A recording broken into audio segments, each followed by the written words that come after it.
Coba jawab jujur pertanyaan ini. Bagaimana reaksimu jika setiap bulan negara secara rutin memotong hampir separuh dari gajimu seumur hidupmu? Terdengar tidak adil, seperti sebuah aturan yang sangat memberatkan. Tunggu dulu. Dengan semua potongan itu, anakmu bisa bersekolah di sekolah negeri berkualitas tinggi secara gratis, yang sama kualitasnya dengan anak artis, pejabat, petinggi perusahaan, dan orang-orang terhormat lainnya. Bayangkan, ketika orang tuamu sakit, mereka mendapat perawatan kesehatan terbaik tanpa perlu khawatir kehilangan mereka untuk selama-lamanya. Dan bayangkan, jika kamu sampai kehilangan pekerjaan, negara hadir untuk memberimu dukungan finansial yang cukup sehingga kamu tidak tertekan dan keluarga bisa tetap hidup layak sambil mencari pekerjaan baru. Ini bukan skenario film. Ini adalah kenyataan di negara seperti Denmark, Finlandia, Swedia, dan negara luar negeri lainnya. Negara-negara yang selalu berada di puncak daftar negara paling bahagia di dunia justru datang dengan tarif pajak tertinggi. Sekarang, mari kita kembali ke takdirmu. Ya, sebagai warga negara Indonesia. Di sini, topik soal pajak punya cerita yang sangat berbeda. Bak gunung di atas bahu, pajak adalah kewajiban yang terasa membebani. Meski begitu, orang Indonesia masih bermurah hati, masih taat pajak, dan patuh kepada aturan negara.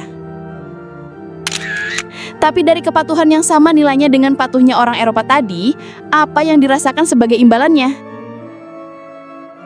Kita masih sering melihat jalanan yang rusak atau infrastruktur yang butuh perbaikan. Kita tahu ada sekolah-sekolah negeri yang fasilitasnya serba terbatas, di mana para guru berjuang untuk tetap mengajar dikala pikirannya juga terbelah harus dengan apa ia makan. Atau kita juga merasakan lamanya antrian di fasilitas kesehatan publik, berharap mendapat layanan yang semestinya. Ini bukan sekedar keluhan, ini adalah sebuah pertanyaan besar bagi kita semua, sebuah paradoks. Kenapa pajak yang tinggi di negara lain bisa menghasilkan kesejahteraan dan kebahagiaan, sementara di sini gaji tak seberapa yang masih dipotong pajak ternyata terasa belum sepadan dengan sesuatu yang diberikan negara? Sebenarnya apa yang terjadi? Ternyata ini jauh lebih dalam dari sekedar angka potongan pajak di struk perbelanjaan. Ini tentang 5 pilar fundamental yang membedakan sebuah janji yang ditepati dan sebuah janji yang dikhianati. Mari kita selami. Nomor 1. Perjanjian suci yang terwujud versus kontrak yang tercabik. Di negara-negara Nordik, ada kesepakatan kuat antara warga dan pemerintah yang biasa disebut kontrak sosial. Ini bukan teori tapi praktik sehari-hari. Warga di sana melihat pajak bukan sebagai uang yang hilang, tapi sebagai investasi bersama untuk masyarakat. Menariknya, dalam bahasa Swedia kata untuk pajak, skatt, juga berarti harta karun. Mereka seolah-olah mengumpulkan harta karun bersama dan pemerintah mengelolanya untuk menyediakan layanan publik kelas dunia, pendidikan gratis, kesehatan terjamin, transportasi publik yang nyaman.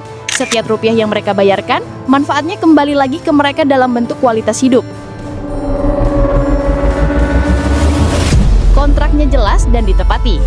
Di Indonesia, kontrak sosial ini seringkali terasa belum berjalan optimal. Di atas kertas, anggarannya besar sekali. Anggaran pendidikan dan kesehatan mencapai ratusan triliun.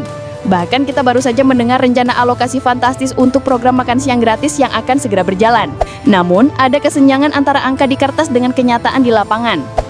Kesenjangan itu terlihat dari kualitas pendidikan kita yang masih perlu banyak perbaikan, seperti yang ditunjukkan oleh peringkat PISA. Kesenjangan itu terasa dari fasilitas publik yang belum merata, terutama di daerah-daerah terpencil. Ada perasaan bahwa kewajiban sudah ditunaikan, tapi hak yang diterima warga belum sepenuhnya sepadan. Singkatnya, di sana warga membayar pajak dan menerima bukti nyata berupa kualitas hidup yang lebih baik. Di sini, kita melihat anggaran penerimaan pajak yang fantastis, namun bukti nyata manfaatnya sangat mengecewakan. Jadi siapa sebenarnya yang menikmati uang pajak? Nomor 2. Fondasi kepercayaan versus masalah korupsi. Layanan publik yang hebat hanya bisa berjalan jika ada satu hal, kepercayaan. Di Skandinavia, kepercayaan warga terhadap pemerintah dan sesama warga sangat tinggi. Kepercayaan ini tidak muncul begitu saja. Ini dibangun di atas transparansi dan integritas yang terjaga selama berpuluh tahun. Denmark dan Finlandia misalnya secara konsisten dinobatkan sebagai negara paling tidak korup di dunia. Warga di sana percaya bahwa uang pajak mereka dikelola dengan benar karena sistemnya transparan dan akuntabel. Sekarang, mari kita lihat situasi kita. Di Indonesia, kepercayaan adalah isu yang sangat besar. Sejarah panjang dan berbagai kasus korupsi membuat tingkat kepercayaan publik terhadap institusi negara menjadi rapuh. Skor indeks persepsi korupsi kita menunjukkan bahwa ini adalah masalah serius. Setiap kali ada berita tentang penyalahgunaan dana publik oleh oknum pejabat, itu semakin merusak kepercayaan masyarakat. Kita belum lupa dengan mega skandal korupsi timah yang kerugiannya mencapai ratusan triliun, dan hampir setiap bulan di tahun 2025 ini selalu ada saja berita operasi tangkap tangan pejabat. Yang terbaru, operasi tangkap tangan Noel Ebenezer yang diduga terima jatah pemerasan senilai 3 miliar menjadi perbincangan hangat baru-baru ini. Hal inilah yang menimbulkan pertanyaan logis di benak banyak orang. Untuk apa saya membayar pajak dengan patuh jika ada risiko uangnya tidak digunakan sebagaimana mestinya? Nomor 3. Jaminan saat jatuh versus bantuan yang tak pasti. Di negara-negara Nordik, negara menyediakan jaring pengaman sosial yang sangat kokoh. Maksudnya, jika seorang warga mengalami kesulitan misalnya di PHK, sakit atau memasuki usia pensiun, ia tidak akan jatuh ke jurang kemiskinan. Sistem tunjangan pengangguran mereka benar-benar membantu orang bertahan hidup sambil mencari peluang baru. Ada cuti melahirkan yang panjang untuk ayah dan ibu. Jaring pengaman ini memberikan rasa aman sehingga orang bisa lebih fokus untuk menjadi produktif dan inovatif. Di Indonesia, kita juga punya jaring pengaman sosial melalui berbagai program bantuan dari pemerintah. Program-program ini sangat penting dan telah membantu jutaan orang. Namun tantangannya ada di implementasi. Sering kita dengar masalah seperti data penerima yang tidak akurat, di mana data DTKS yang menjadi acuan utama masih terus diperdebatkan validitasnya, sehingga bantuan tidak tepat sasaran, atau proses birokrasi yang rumit. Di tengah kenaikan harga beras dan bahan pokok lainnya sepanjang tahun 2025 ini, bantuan yang tak pasti ini menjadi sumber kecemasan tambahan. Akibatnya bagi sebagian orang, jaring pengaman ini terasa kurang bisa diandalkan.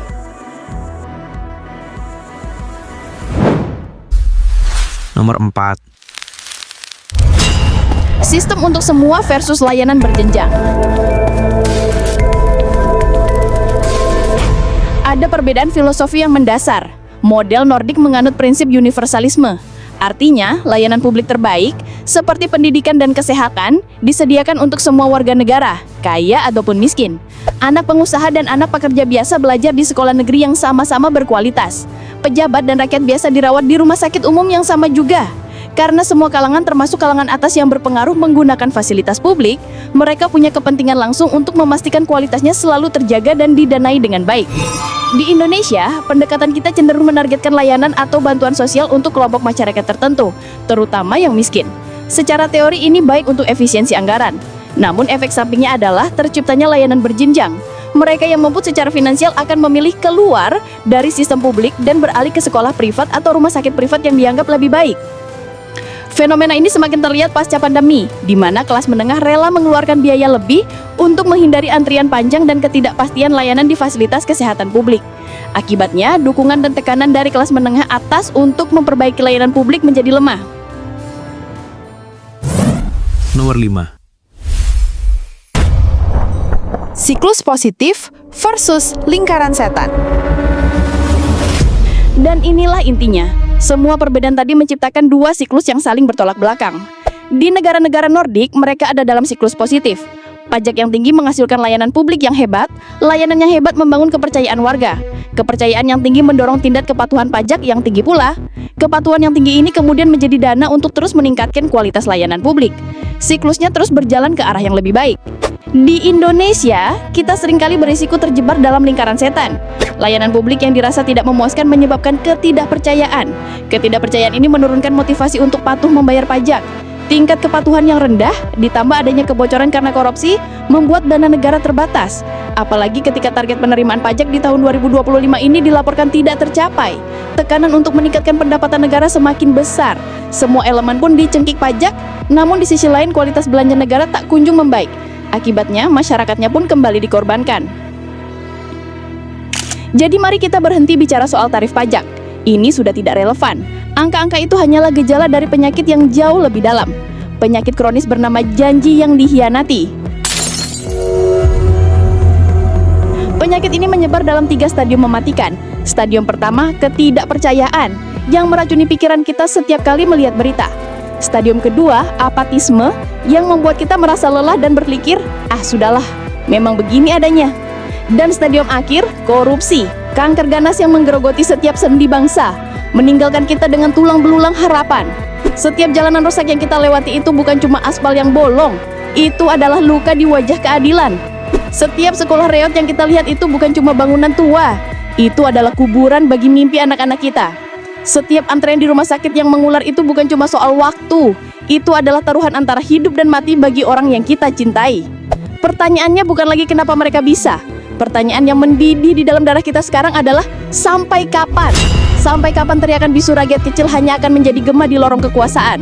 Sampai kapan keringat kita hanya akan menjadi bahan bakar kemewahan segelintir orang? Karena setiap perubahan besar dalam sejarah tidak pernah dimulai dari atas. Ia selalu dimulai dari bawah, dari kobaran api ketidakmampuan yang sudah mencapai titik didihnya. Jangan lupa like, komen, dan subscribe. Terima kasih telah menyimak dan sampai jumpa kembali rakyat yang tertindas. Ciao!